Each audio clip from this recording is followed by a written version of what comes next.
मुंबईत गणपती आगमनावेळी मोठी दुर्घटना। भुलेश्वरमध्ये 22 फूट गणपतीची मूर्ती कोसळून दोघांचा मृत्यू तर 5 जण जखमी। तोल गेल्यामुळे घटना घडल्याची प्राथमिक माहिती।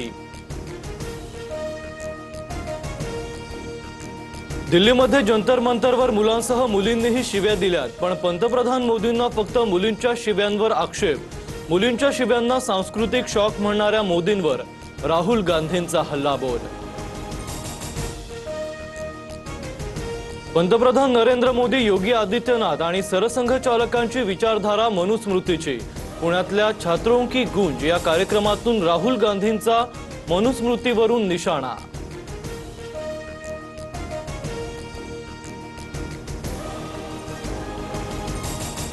पुण्यामध्ये राहुल गांधींसमोर विद्यार्थिनींना एमपीएससीच्या पेपर फुटीचा मुद्दा मांडला। 22 मार्चच्या एमपीएससीचा पेपर 20 मार्चलाच फुटला। सीआयडी कडून प्रकरण दाबलं जात असून आरोपी गुजरातमध्ये पळून गेल्याचा आरोप। राहुल गांधींकडून मदतीचं आश्वासन। राहुल गांधींसमोर विद्यार्थिनींना आदिवासींच्या समस्यांचा पाढा वाचला। मांजरीमध्ये सुरू असलेल्या आदिवासी विद्यार्थ्यांच्या उपोषणाबाबत माहिती देत मागण्यांचं निवेदन सोपवलं। उपोषणस्थळी भेट देऊन अडचणी जाणून घेणार राहुल गांधींचं आश्वासन। नागपुरातील आदिवासी विद्यार्थ्यांच्या आंदोलनाला यश। मंत्री अशोक उईके यांच्याकडून विद्यार्थ्यांच्या 14 पेक्षा अधिक मागण्या मान्य। उईकेंनी दिलेल्या आश्वासनानंतर 10 दिवसांपासून सुरू असलेलं आदिवासी विद्यार्थ्यांचं आंदोलन स्थगित।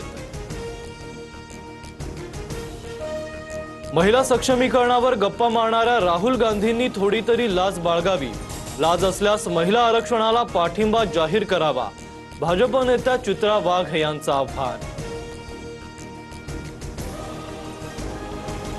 पंतप्रधान मोदी दिल्लीतील भाजप मुख्यालयात 4 तास बैठक। नव्या कार्यकारिणीला मार्गदर्शन केलंय।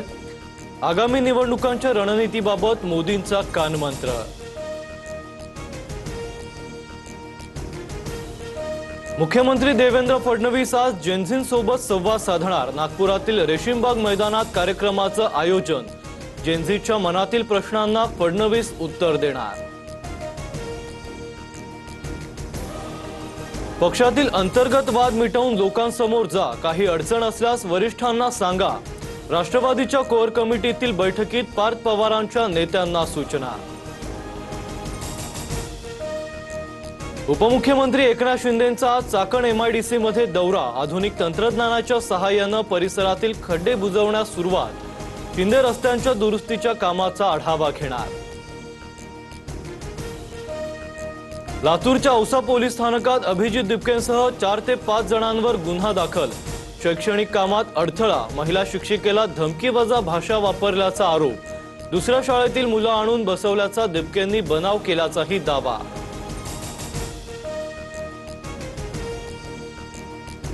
कॉक्रोच जनता पार्टी आता राज्यभरातील सरकारी शाळांची पाहणी करणार। विद्यार्थ्यांच्या पालकांनाही सोबत घेऊन जाणार। मुंबई, ठाणे, नवी मुंबई, पालघर मधील शाळांच्या सुविधांचा आढावा घेणार।